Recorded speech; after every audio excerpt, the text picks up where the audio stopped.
in training, and that's it. Just keep a calm mind and go in, look to be creative, and let things happen naturally. You know, I don't think too much about the other guy. And have you watched his fights a lot? Or I watch a little bit. Yeah, I don't like to watch too much. A little bit. The first round of his last one against the judo guy I watched. I don't watch too much of him now. And you're talking about, you know, proving to the world. You proved to Ireland. I think what Frank said as well before is you proved to Ireland. Now you have a chance to prove to the rest of the world. Yeah. And I think that's a lot what the Swedes had to do. Now the UFC's been here once, coming back again, but last time was exactly that. Sweden proving that we have worthy mixed martial arts. Do you feel like you're a front runner, so to speak, for Ireland? Yeah, I'm definitely leading the pack, and I'm going to go in there and represent my country. You know what I mean? I'm going to rock that tricolour with pride. And no matter what happens, because anything can happen in there as well, we love this game. You know what I mean? Anything can happen on the night. I'm going to go in and fight until it's over, and wear my heart on my sleeve. And I can't lose then. You know what I mean? I can only win then. So I'm looking forward to going in and fighting with pride, you know what I mean? The pride of my country behind me. And do you expect a lot of Irish people to be here? Yeah, there's a good few coming over that I know of. Yeah. Ryanair thing going, or Ryanair? I don't know. Most likely. I don't know about that now, but I know Gunny, the Icelandic. They like the airlines people have like planes for him, or they organise deals and they fly them all. So he had like 3 planes coming over. That'd be a great thing if that happened. Maybe in the future. I mean, again, I'm the first guy. You know what I mean? So I'm looking to bring mixed martial arts to the Irish public. You know, and show them a true martial artist in myself. We've seen great boxers come out of Ireland. Wayne Pocket Rocket, my colleague, who you know as well, lives in Vegas, works for the UFC, worked at least for the UFC, and we've seen plenty of great boxing out of Ireland. Mixed martial arts, how big is it in Ireland? It's grown every day. We have a long history of boxing. You know, we've had some great boxers over the years, some great world champions, and our Olympians are some of the best in the world. You know what I mean? So and Muay Thai as well. You've got great Thai boxers out of Ireland as well. Yeah. Again, we're lovers of combat in our country. You know what I mean? This is why I'm proud to be here and proud to fight in the purest form of combat. You know what I mean? Be fun. I'm gonna get in there and I'm gonna fight. You know, I'm gonna put on a show. Trust me on that. People can say all they want about. I haven't fought UFC caliber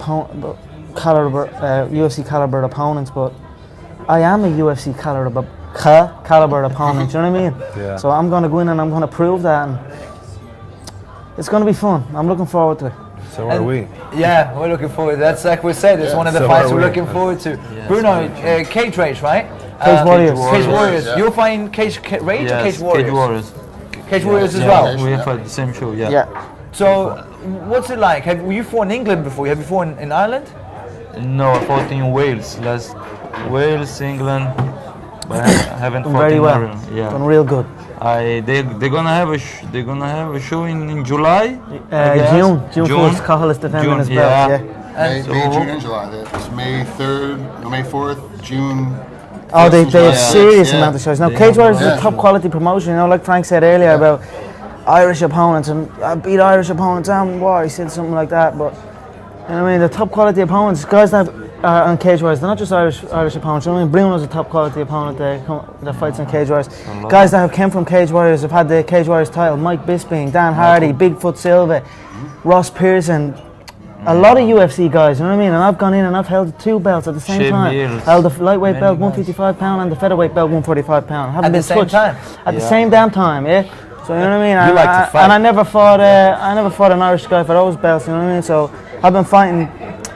My last opponent was 21 wins, 3 losses, you know what I mean? That's a serious record in MMA, 21 wins, 3 losses. His only losses were decision losses to a man, the other Swede that's on the card, Coruscant. He decisioned them. Lost decision to Akira. Another UFC guy, Anton Quivanine, I think he was cut, but he only decisions. You know what I mean? I stopped him in 1 round. So people can say what they want about opponents, and I haven't fought lack of opponents, and I can say what I want as well. You know what I mean? But at the end of the day, you can say it all you want. It's about going in and showing it, and that's what I will do on Saturday night. Trust me on that. I'm going to go in and good. I'm going to show. We're looking forward to it. I like this. I like the mentality. I like the confidence. That's what I was saying earlier about this fight. Is that like I like the mental game both guys are playing outside the cage, and then how they're both going to approach this fight no matter what. Because like Marcus is one of those guys that always raises. He always makes an exciting fight no matter what. And obviously, he's an exciting fighter as well. So it's going to be one of those things where everything's going to kind of let's find out whether am I the small, in this case, am I the big fish in the small pond, or am I the medium-sized fish that's now in everybody's pond? Like, which one am I? And then now I'm the champ. You know, so it's one of those games you kind of figure out. That's why I like, especially with the matchmaking in the UFC, because they grab guys like, I'm not real sure. I'm not real sure about him, but it's gonna be great fight. See what happens. Like I was saying earlier, stop looking at the names. Pay attention to the fight itself. The fight's gonna be fireworks. That's why I want to be paying attention to this fight, because I want to see what's going to happen. I'm interested in how this whole thing pans out. Oh, do we think it could be the fight of the night? You're hoping so this week. No, I'm not hoping for fight of the night. To me, a fight of the night is a loss. I'm looking to dominate. I'm not looking for fight of the night. Fight of the night to me, fight of the night must make the contest close. I'm not going in just to take part. I'm going in to dominate. So fight of the night to me is second place. So I'm looking for the finish. I'm looking for some sort of. That is good. There should be a performance of the night. There should be a performance of the night. A fight of the night. Fight of the night is great. Don't get me wrong. I love a good fight of the night. But to me, a fight of the night is not what I'm after. I'm looking for a performance of the night, sub of the night, KO of the night. I was going to be a bit prejudiced and say that for me, fight of the night is sort of like an Irish fight, because it's going to be hard. It's going to be tough. It's going to be blood in there. You're born in England and Wales. You're from Ireland. You're born in England. What is it about the island breed? What's up with you guys out there? Yeah, I don't know. You just like it. They're like America's Hawaii. Yeah, They're island people. Their entire establishment as a country was a fight to begin with, and they've been fighting their entire lives, and all they do is fight. They're raised. Their great-great-grandfathers fought. Their grandfathers fought. They fight. It's the mentality. You go over there. I go to Dublin every other year. And I've seen you a few years ago. It's amazing over there. Was I it keep nice going back. year? I was supposed to go this year. I couldn't. Years ago, I saw you out of It's so much fun. outside of a nightclub. Yeah. I was like, yeah, Frank Clayton, I was down on thinking. Temple Bar. Yeah, he's down on Temple Bar. Yeah. He's down on Temple Bar. Was I standing up or was I on my knees? And then they started a fight outside the I was like, bar. oh, Frank Clayton. I was like, getting a pizza. Yeah, so I love because of that mentality. Like, you walk in there and everyone in there is like, okay, and it's not new school like we have in America. Where a guy drops and a gun comes out, a knife comes out, someone's got a bat. I wouldn't call that new school. I think It's old school is now they come in and like go to fight breaks out. Okay, all right, your beer. You check the tree. Okay, here's a beer. Like, that's the end of it. It's over. Yeah. And I kind of like that mentality about a whole culture where they're like, we'll fight tooth and nail every day, every time. But at the end of it, it was just a fight. We're okay. We'll move on to something else. So it's fun for me to go over there, and that's why I like watching Irish fighters when they make the jump out of their organizations into like back then it was Strikeforce and now it's the UFC. And when they jump up, it's like, what are they going to do and how's it going to work? Because the passion that you see from these guys, that's what makes the fight. Conor, name one more Irish fighters that we should keep our eyes on and that we should look forward to seeing in the future. Hey man, my whole the gym is full of guys. I'm the first, but I'm gonna kick in the door. I'm gonna open the door for my country, man. We're gonna be flooding the place soon enough. You know what I mean? So if I was to give you names out of the gym, Cathal Pendred, cage-wise welterweight champ. Bruno fought him, had a great fight with him. Paddy Houlihan, another, he's heading out. He's a bantamweight 10-0. I was gonna say, had to be Paddy in there. Paddy, he's 10-0 bantamweight. He's heading over to the Ultimate Fighter trials, the 135 with the women and men. So, man, that's a star in the making. Phil Mulpey, man, the gym is full of talented guys and guys that wear their heart on their sleeve. You know what I mean? The guys that the UFC want, and I'm looking forward to hopefully ushering in. You know what I mean? Getting us all in there and start making a few quid. You know what I mean? It's where everybody expects you to win. I don't know. Is it something that are you just very good at kind of making sure that you don't know that everybody expects you to win, or does that matter? Does it add extra pressure that there's a weight of expectation? Well, you're gonna know. You know what I mean? If people are like my next opponent, people are writing this guy off. You know, he's a tough English man. A lot of people are writing him off already. You know, so I don't really play into that. You know what I mean? Just again, focus on your training, focus on what you've been doing in the gym or on the pitch, so to speak. You know what I mean? So. Just don't believe your own hype, you know what I mean? Go out, keep calm, and the performance will come, you know what I mean? You've obviously got a special relationship with your coach. Yeah. Like he's considered to be the guru of the sport in Ireland, really. Yeah. Can you tell us a bit about him? Yeah, man. I've been with John since day one, you know, with my coach. And he's a genius when it comes to this thing, when it comes to unarmed combat. You know, you wouldn't know looking at him, he's a small guy, you know what I mean? But he'd tie you up in a ball, and he knows the human frame like no other, you know what I mean? So, but again, he builds my confidence up and makes me feel like I'm better than, makes you feel like you're better than you are, you know, and without me actually knowing, you know, that he's actually trying to do that. Do you know what I'm trying to say? Like, not too forward, like, but building up your confidence on a subliminal level nearly, you know what I mean? That's what... just put it to me and said, we can change this and do something that people haven't seen before, you know what I mean?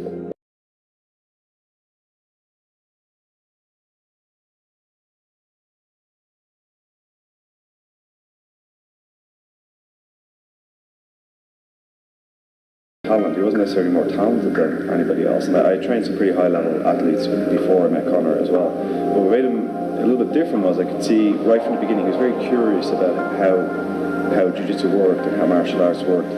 Whereas some guys might come in and they'll train hard when they're in the gym, and then they kind of switch off, go home and do other stuff. I could see Conor was pretty early on fairly obsessive.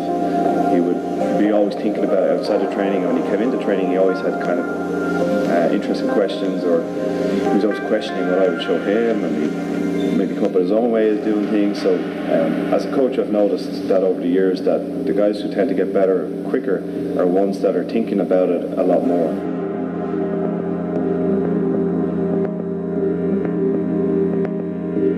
I knew growing up and all, when I was really young, it was always something I thought about, you know what I mean? I had some situations where people would say something or something would happen, you know what I mean? And I might, you know what I mean?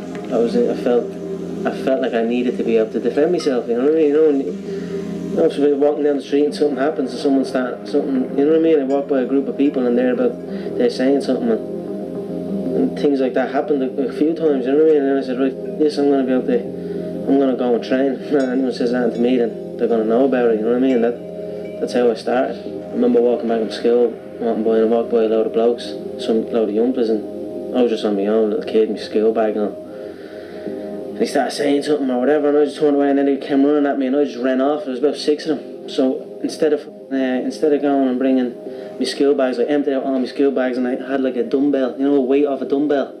And I took that out, took the weights off the dumbbell, and I just stuck the dumbbell in my bag, and I always used to walk home with the bag a little bit open, ready to go. In case I was just walking home, walking to school with no school books, and no nothing, and then walking home and nothing. Just walking in with that little barbell. And I used to have a little joke, and I'd plan what would happen if I came across or if something happened, you know what I mean? I had a little routine.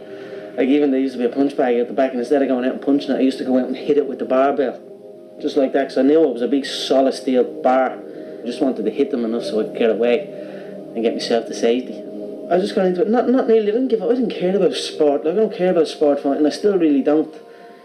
I didn't get in it to be the All-Ireland champion or the world champion. I didn't get in it, I just got in it so people would say, right, this guy can do this, or this guy does a bit of training, or does something, we'll just watch him, we'll just leave him alone. That was how I started doing it.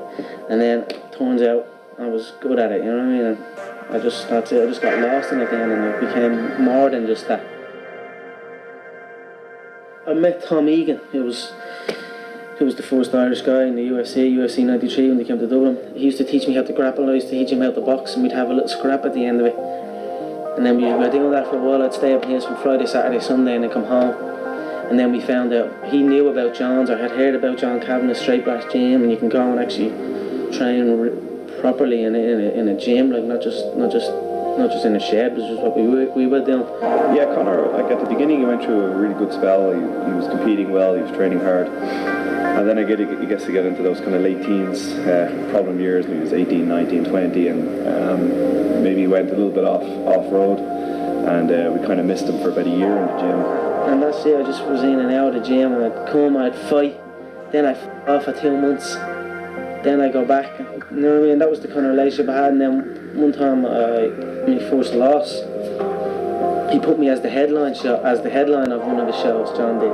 Everyone would kind of hear that I was doing this new thing, this cage where you can kick and do magic. I mean, that was kind of, so a lot of people come out to see me, and I don't know, I felt a lot of pressure, and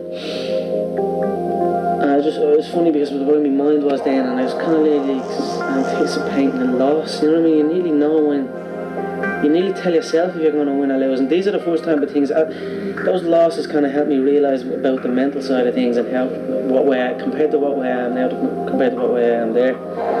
Like anyway, I ended up losing that fight. It was like my fourth, I think it was 3-0. I went to 3-1 then. And then I don't know, I had tickets to sell as well. Another way you sell tickets for the show, and it was my coach. But I was getting tickets at 30 quid, 30 euro for a ticket, and I was selling them to all my friends, and they were just coming at, I was getting 30 quid here, and then 3 hours later I was getting another 30 quid. So I was kind of dipping and dabbing into it, you know what I mean? So before I knew it, it was like 600 quid that was gone. And I was like, right, I'm just not going to go back. I don't know, I was just young and stupid basically, and then a while went by, and then Tom got the contract. Then, and John had heard that I was getting into a lot of trouble, which I was. I was out doing no good, you know what I mean? I wasn't doing anything productive. And the next thing I know, I'm sitting in my house, depressed down my head one night after being out on a weekend partying and doing all sorts of shit. And John shows up at my front door. It was actually a phone call from his mother that prompted me to call up to his house, and she rang me and asked would I have a word with him and tried to get him back training. So I called up and we had a very frank discussion. You know, I just told him I thought he was throwing away a lot of ability and a lot of promise, and just basically wasting it, hanging out with friends that were maybe not really good friends to be hanging out with. And in fairness, he took it to heart, and that was, I guess, one of the big turning points in Conor's career, because he came back with a vengeance. He really came back full on in training, and he took that second opportunity by the horns, and since then I'm basically trying to kick him out of the gym. Like when I get him in here, that's it. He's here for the day, and he trains harder than pretty much anybody in the gym. He's one of the hardest workers. So I guess that was one of his. That was a big turning point for him, and it was kind of a nice thing that I remember at his when he won his first Cage Warriors world title. His mother was at it, and when I was walking out of the cage, she kind of grabbed me and stopped me and said, "Do you remember that day? I got you to come up to the house to talk to him." I suppose it's a bit like a movie moment. She was a bit teary, and it was kind of a nice happy ending to the story. I should say happy beginning, because I really feel Conor's only kind of starting to fulfill his ability, and I hope that she's there when he wins his UFC belt, and we can kind of smile and look back on those days. And that was him reaching out to me, so I wasn't going to just f*** off again, you know what I mean? And I still had troubles in and out and all, but I stuck with it, and it made me and John closer, you know what I mean? And now here we are. Now I'm going to go out and represent his gym and him, and like I said I would when he came up and helped me out. I told him I have the ability to get here. I told him I believed in myself, you know what I mean? And he believed in me, and that belief he had in me made me feel like I was better than I probably was at the time, you know what I mean? And then that was it, we just go from there. The bond has grown, and now here we are, and it's perfect timing for this.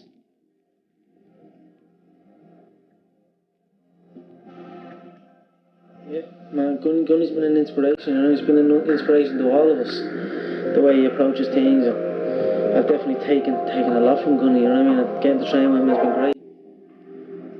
We're different, but we're not different, you know what I mean? There's a lot of similarities as well. I've definitely taken a lot from him, and we definitely, when we're around each other, we always bounce back and forth with things and be talking about stuff.